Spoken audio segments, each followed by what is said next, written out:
Alhamdulillahirabbil alamin. Allahumma sholli ala sayyidina Muhammad wa ala ali sayyidina Muhammad. Kumpul keluarga.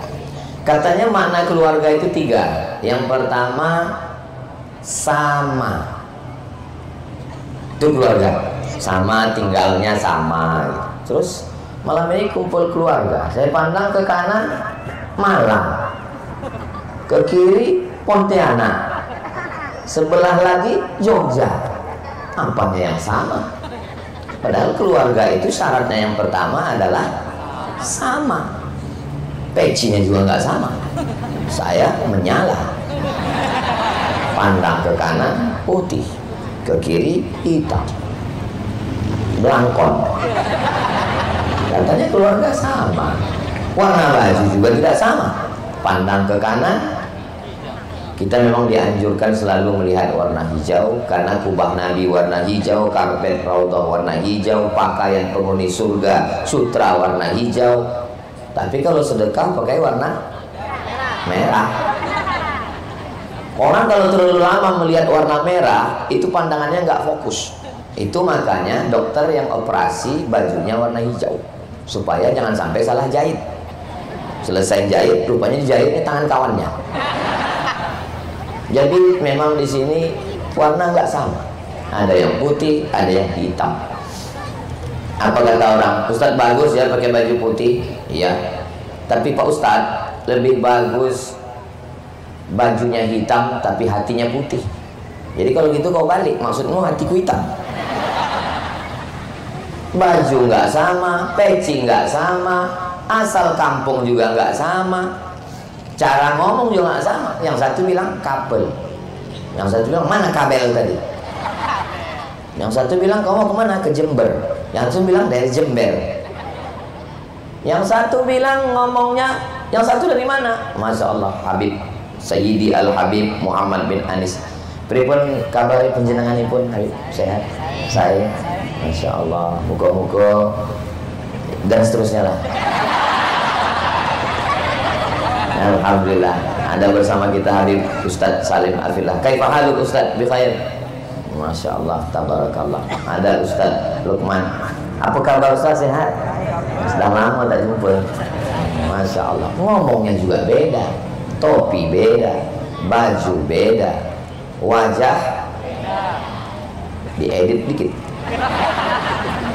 Jadi kebetulan sama, katanya keluarga itu mesti sama. Apanya yang sama? Lalu kemudian syarat keluarga yang kedua itu ada hubungan nasab. Ini nasab beda, apalagi nasib. Pandang ke kanan, keturunan Nabi Muhammad. Ustadz Somad namanya nggak keturunan Nabi, keturunan Nabi Adam. Nasab beda, suku Jawa, suku Melayu, nasab beda. Katanya kalau keluarga itu sama dan ada hubungan kekerabatan, nasab. Yang ketiga, ada hubungan pernikahan. Itu saudara kandung kamu, memang ayah saya beda. Terus kamu sering bersama dengan dia, ayah saya dengan ayah dia, ayah-ayah. Ini tidak sama, beda nasab, dan tidak ada hubungan pernikahan. Saya dengan Habib Muhammad bin Anis tidak ada hubungan pernikahan. Keluarga menikah tidak ada. Dengan Ustadz Lukman juga tidak ada. Dengan Ustadz Salim Arfillah juga tidak ada. Lalu apa yang dimaksud dengan kumpul keluarga malam ini? Saya tidak mau kita pulang dari sini lalu ada yang nanya, apa acaranya tadi? Kumpul keluarga. Gimana kumpul keluarga? Saya sangka bunyi bel waktu sudah habis. Saudara yang dimuliakan Allah Subhanahu wa Ta'ala. Jadi sebenarnya keluarga secara bahasa memiliki kesamaan, sama tempat tinggal, sama rumahnya, sama seragamnya, sama nasabnya, sama ada hubungan pernikahan secara etimologi bahasa. Tapi orang dianggap berkeluarga karena ada tiga. Apa dia? Yang pertama, orang itu sebagai tempat bersandar, berbagi cerita ketika dalam keadaan duka. Jadi kalau definisi yang pertama, saya dengan Ustadz Salim Arfillah, dengan Ustadz Lukman, dengan Habib Muhammad bin Anis bukan keluarga. Tapi kalau untuk definisi yang kedua ini, maka berbagi kesusahan rasa-rasanya memang keluarga. Saya susah dengan penggali kubur yang tidak dikasih uang, lalu kemudian saya ngadunya kemana? Saya mengadunya ke Ustadz Lukman. Ustadz Lukman, itu penggali kubur itu Pak Ustadz Lukman, banyak yang tidak diperhatikan, banyak yang tidak digaji. Lalu Ustadz Lukman mengumpulkan penggali-penggali kubur, diberikan beras, insentif, minyak, santunan, dan kemudian pas penyerahannya saya yang mengumpulkannya beliau beserta tim Munzalan Paskas, tapi pas penyerahannya, untuk penyerahan santunan kepada penggali kubur penyelenggara jenazah, kami minta kesediaan Mulkarram Ustadz Abdul Somad. Saya lah yang menyerahkan, saya yang dipoto, saya yang diupload, saya yang dikomen. Komennya, ini kan nggak ikut nolong, kok tiba-tiba foto. Saudara yang dimuliakan Allah, saya risau dengan dai-dai di pedalaman. Akhirnya keluh kesah saya itu saya muntahkan, saya sampaikan ke Ustadz Salim Afillah. Lalu kemudian Ustadz Salim pun membawa saya ke Gunung Merapi Merbabu, melihat saudara-saudara kita yang kesulitan, dai tidak sampai, persediaan air minum dan lain sebagainya. Akhirnya keluh kesah saya, kesusahan saya dibantu oleh saudara-saudara. Jadi kalau ada kita punya saudara, saya risau dengan anak muda, olahraga, azan maghrib berkumandang, disitulah mereka main bola, gol. Anak muda yang tak tersentuh dakwah. Datang seorang anak muda, pemain basket yang tadi videonya kita tonton, luar biasa, main bola. Saya sengaja memang tidur tadi, nggak ikut. Beliau adalah Habib Muhammad bin Anis. Jadi mereka bertiga ini adalah tempat saya mengadukan segala kerisauan-kerisauan dakwah saya. Tidak hanya sekedar cerita, saya risau dengan dakwah pedalaman, akhirnya saya bawa mereka ke dalam. Sebagiannya mau ikut lagi, yang satu lagi taubat nasuha. Saudaraku yang dimuliakan Allah Subhanahu wa taala, berbagi cerita, berbagi kesusahan, berbagi kesulitan. Ada yang unik dengan makhluk-makhluk Allah ini. Mereka tidak hanya sekedar tempat berbagi cerita, mereka kirimkan donaturnya ke saya. Ini memang makhluk unik, unlimited, yang perlu dibudidayakan. Lalu makhluk seperti ini sudah hampir punah ini. Mereka ini seusia dengan dinosaurus. Di tempat lain sudah banyak musnah, punah. Makanya dalam ungkapan orang-orang soleh, kalau dia dikasih nikmat, dia selalu katakan katsarallahu amsalak. Semoga Allah memperbanyak orang seperti kamu. Mudah-mudahan makhluk seperti Ustadz Salim ini diperbanyak. Kalau yang ini Ustadz Salim A fillah, nanti akan muncul Salim B fillah, Salim C fillah, Salim D fillah, Salim E fillah. Mudah-mudahan makhluk sejauh ini, rasanya ini yang paling jauh. Kemudian Habib Muhammad bin Anis, kami pergi ketemu dengan Ketua Rabithah Habib Taufik As-Segaf. Kata beliau, untuk Habib-Habib yang lain nggak boleh menyampaikan dengan cara seperti ini, tapi untuk Habib Muhammad bin Anis khususon ala hazihin niyah boleh. Jadi memang Habib khusus. Jadi kalau tidak menemukan cara itu di tempat lain, beliau sudah dapat ijazahnya khusus. Begitu juga dengan Ustadz Lukman yang Masya Allah Tabarakallah, kita doakan beliau-beliau panjang umur, sehat badan untuk membersamai dakwah ini. Kami nggak pernah janjian, kami nggak pernah buka fit and proper test, kami tidak pernah.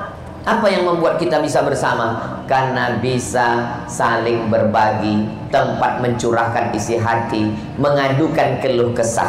Saya mau mengadu kepada almarhumah ibu sudah meninggal, kepada almarhum ayah sudah menghadap Allah Subhanahu wa taala, maka ada keluarga. Inilah keluarga saya. Jadi saya jelaskan ini, jangan nanti ada jamaah yang nanya, Ustaz Somad keluarga dengan Ustaz Lukman. Dia lihat kartu keluarganya. Ini bukan keluarga secara biologis, tapi ini adalah keluarga perasaan. Kira-kira mana yang lebih dekat? Keluarga karena seayah seibu atau keluarga karena iman? Ada seorang seayah seibu sebapak seemak, tapi kemudian ketika imannya tidak sama, maka doa Allahumma firlahu warhamhu wa'afihi wa'afu anhu tidak sampai, sholat jenazahnya tidak sampai, bacaan Al-Qur'annya tidak sampai.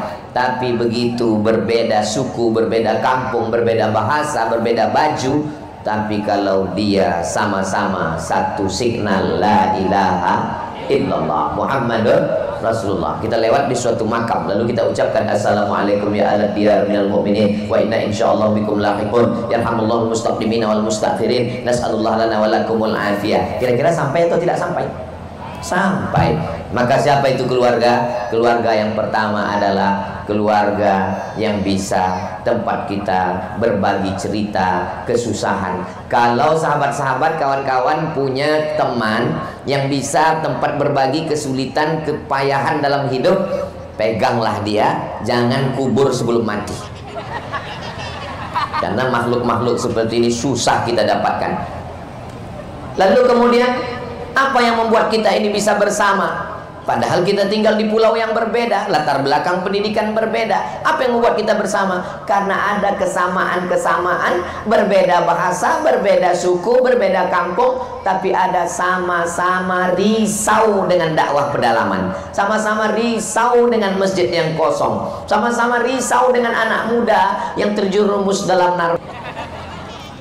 Akhirnya kerisauan-kerisauan ini kita pun mengumpulkan, kita dibawa ke Malang, kumpul dengan Nawak Malang, kita dibawa ke Pontianak, kumpul dengan Munzalan, kita dibawa ke Merapi Merbabu, kumpul dengan santri-santri Ustadz Salim. Ternyata yang membersamai, membuat kita bersama bukan hanya nasab, bukan hanya nasib, bukan hanya seayah seibu, tapi adalah perasaan. Mudah-mudahan kita selalu istiqomah dalam ini, insya Allah. Kita tidak akan bisa istiqomah kalau tidak hijrah. Syarat yang pertama mau istiqomah adalah hijrah. Manil muhajir? Siapa orang yang hijrah itu? Kan berarti saya malam ini cerita hijrah, lalu besok semuanya pindah dari Jakarta. Al-muhajir, orang yang hijrah adalah man hajara ma nahallahu anhu, meninggalkan semua yang dilarang Allah Subhanahu wa taala. Yang masih coba-coba untuk meninggalkan, inilah momen malam ini, sejak detik ini sampai besok bulan tahun berikutnya, mudah-mudahan kita diberikan kekuatan untuk meninggalkan yang diharamkan Allah Subhanahu wa taala. Amin ya rabbal alamin. Bro, gimana? Dugem kita malam ini? Dugem maksudnya duduk sambil gemetar. Sekali haram, haram. Aku yang bayar, oke. Berarti meninggalkan karena nggak ada modal. Sedangkan dalam hadis itu dikatakan rajulun, ada seorang laki-laki, da'atshum ra'atun, diajak oleh seorang perempuan. Perempuan yang ngajak itu bukan perempuan biasa, zata mansibin, kedudukannya tinggi, wa jamalin, cantik. Tapi apa yang dia katakan? Inni akhafullah, aku takut kepada Allah. Sekarang banyak juga anak muda, saya takut pada Allah Pak Ustaz. Kamu pernah kena ujian diajak begini? Belum ada kesempatan. Saudara yang dimuliakan Allah, ya Allah berikanlah kekuatan kepada anak-anak muda ini semuanya. Seandainya saya disuruh Allah Ta'ala pilih muda lagi, hai Abdul Somad, maukah kamu muda lagi jadi umur 20-19? Berat. Zaman saya dulu umur 20-an di Mesir, saya 98 di Kairo, belum ada itu yang namanya www.youtube.com, belum ada itu yang namanya internet. Warnet pertama di Kairo tahun 99, itulah saya punya email pertama, yahoo.com. YouTube belum ada.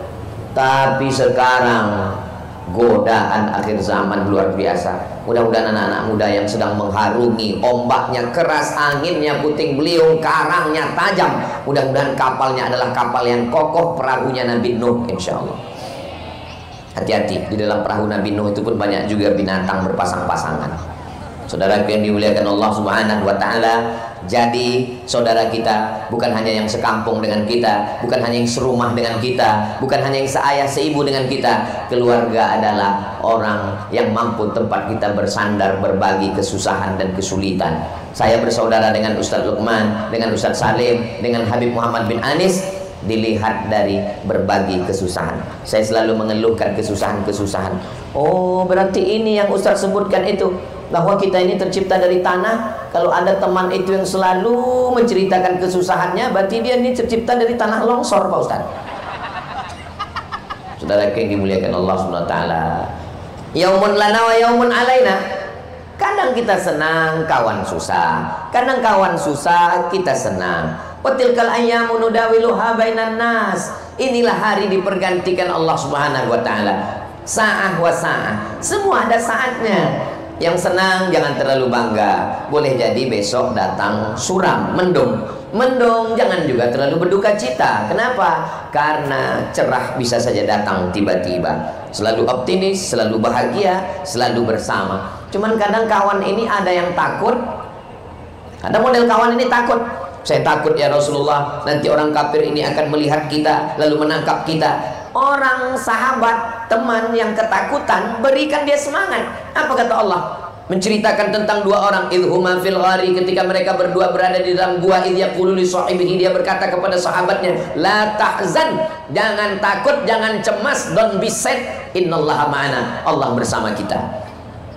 Tapi beda kalau kawan ini dari kalangan Bani Israel yang bersama dengan Nabi Musa alaihissalam.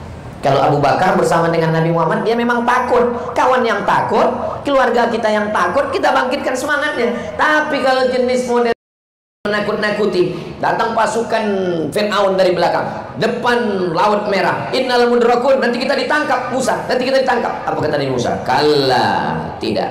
Inna ma'iyya rabbi sayahdin. Coba perhatikan beda ucapan Nabi Musa dengan Nabi Muhammad SAW. Nabi Muhammad menenangkan sahabatnya, la tahzan, don't be sad, jangan takut, jangan cemas, Allah bersama kita. Tapi Nabi Musa berkata, inna ma'iyya, bersamaku. Jadi kalau ada teman sahabat dia ketakutan, saya takut dalam dakwah ini Pak Ustadz, nanti kita dibredel, nanti kita ditangkap, nanti kita diusir, nanti kita dihalau. Jangan takut, jangan cemas, Allah bersama kita. Tapi kalau ada jenis kawan yang menakut-nakuti, Ustaz nggak takut, Ustaz nggak cemas. Enggak, aku bersama dengan Allah, kamu dengan setan. Saudara yang dimuliakan Allah Subhanahu wa Ta'ala, kita ini makhluk yang lemah. Nabi Musa alaihissalam dipukulkan tongkatnya, terbelah Laut Merah, 600.000 orang menyeberang. Ini saya sangka sebelah kiri perempuan, kanan laki-laki, di tengah ini adalah Laut Merah yang akan kami seberangi. Ternyata masuknya dari belakang. Tapi Nabi Musa alaihissalam tidak berjuang sendirian. Idrib bi'asakal hajar, pukulkan tongkatmu, famfajarat min husnata asyrata aina, terbelah, lalu kemudian memancar 12 mata air. Tapi Nabi Musa tetap berdoa, Rabbi syrahli sadri wa yassirli amri wahlul 'uqdatan min lisani yafqahu qawli waj'alli waziran min ahli. Berikanlah saya seorang sahabat, seorang saudara, seorang keluarga. Siapa dia? Harun akhi, Harun saudara saya. Nabi Musa yang sekuat itu pun tidak berdakwah sendirian, bersama Nabi Harun alaihissalam. Siapa kita? One man show. Saya malam ini bisa ngomong lantang begini, kenapa? Karena mikrofon sound systemnya mantap. Coba kalau nyawa saya di sinilah sekarang. Mana orang bisa dengar? Nun yang di ujung sana, mana bisa dia nampak Ustaz Somad? Lalu bagaimana dia bisa tahu nampak? Ini gambarnya besar sekali. Masya Allah, hebat juga orang yang ngedit. Saudara yang dimuliakan Allah Subhanahu wa Ta'ala. Jadi makna bersama adalah bersama dalam kesusahan, kesulitan. Ustadz pernah dalam perjalanan hidup ini bersama kawan-kawan dalam kesulitan dakwah, susah ketika di Mesir, susah ketika di Maroko, susah ketika di Sudan, susah dalam dakwah. Saya pergi ke Sulawesi, saya ketemu dengan Ustadz Fakhrul Razi. Saya punya santri-santri di pedalaman bingung mau disekolahkan kemana. Datang guru kita Abi Dr. Amir Faisal, Ustadz Somad. Untuk Ustadz Somad bawa anak-anak pedalaman, kami kuliahkan gratis sampai S1 selesai di pondok kami Pak Ustadz. Pisang emas buat berlayar, masak sebiji dalam peti, hutang emas dapat dibayar, hutang budi dibawa mati. Begitu bersaudara ini. Saya dalam kesulitan, kepayahan, datang sahabat-sahabat kita memberikan semangat yang luar biasa. Saya diundang di keluarga untung apa namanya itu. Nah, akhirnya saya pun di sana ditonton oleh banyak orang. Begitu saya dengan musyawarah, saya perhatikan kalau saya dengan musyawarah itu langsung viewernya jadi banyak. Apalah maknanya banyak subscriber kalau enggak ada viewer? Begitulah saling tolong menolong dalam dunia medsos. Ini makna saudara, keluarga yang pertama. Keluarga yang kedua yang katanya bersama di dalam dakwah, bersama dalam hijrah, bersama dalam istiqamah, dan setelah matinya pun juga nanti akan bersama. Saya pesankan kepada Ustadz Salim, kepada Habib Muhammad bin Anis, kepada Ustadz Lukman, kalau saya meninggal kalian jangan datang. Kenapa begitu Pak Ustadz? Karena tanganku tak bisa menghapus air mata kalian. Di antara mereka bertiga ini saya yang paling tua, walaupun kelihatannya saya yang paling muda kan. Antara kami bertiga ini, bertiga mereka, saya berempat, saya yang paling tua. Maka kalau dilihat dari segi umur, kelihatannya nampaknya saya lebih dulu dari mereka. Maksudnya saya lebih dulu mengiringi jenazah mereka. Tapi walaupun saya lebih dulu meninggal misalnya, saya tidak bersedih. Kenapa? Ya memang udah mau mati, gimana lagi? Karena saya yakin dan percaya Ustadz Lukman pasti pagi-pagi akan live. Semua jamaah, mari kita doakan Ustadz Somad. Ustadz Salim di pondoknya di Merapi Merbabu akan mengajak semua dai-dai, mengajak semua jamaah yang ada di gunung-gunung sana mendoakan Ustadz Somad. Begitu juga dengan Habib Muhammad bin Anis, beliau akan mengerahkan semua pebasket dan pemain bola sebelum kita tendang bola ini untuk Abdul Somad. Al-Fatihah. Inilah kalian, saya cerita mati bukannya sedih malah ketawa pula. Jaga juga lah perasaan saya. Apa salahnya kalian pura-pura diam? Bersama bukan berarti bersama satu rumah, bersama dalam penderitaan dakwah. Apa sekarang makna orang bersama? Sama kongko-kongko, sama ketawa-ketawa, sama bahagia. Ketika mati, yang dulu katanya sehidup semati, kau hidup, aku mati. Yang dulu katanya harta dicari bersama, berubah menjadi harta apa? Gono gini, kau begono, aku begini. Tapi dalam perjalanan dakwah ini, sekarang ada aturan baru di mana-mana, izin musti dakwah ada izin. Dulu izin Polres cukup, izin Polda cukup. Sekarang ada izin dari Kementerian Agama. Saya tidak cemas. Kenapa? Ada Ustadz Ozi, satu-satunya Ustadz yang bersertifikat yang akan memudahkan dakwah. Saya sampai sekarang belum ada sertifikat lagi. Saudara yang dimuliakan Allah Subhanahu wa taala, sehingga beban dakwah ini terasa ringan. Kenapa? Bersama di dunia dakwah sampai bersama di alam barzah. Hanya beda alam. Yang satu di alam dunia, yang satu di alam barzah.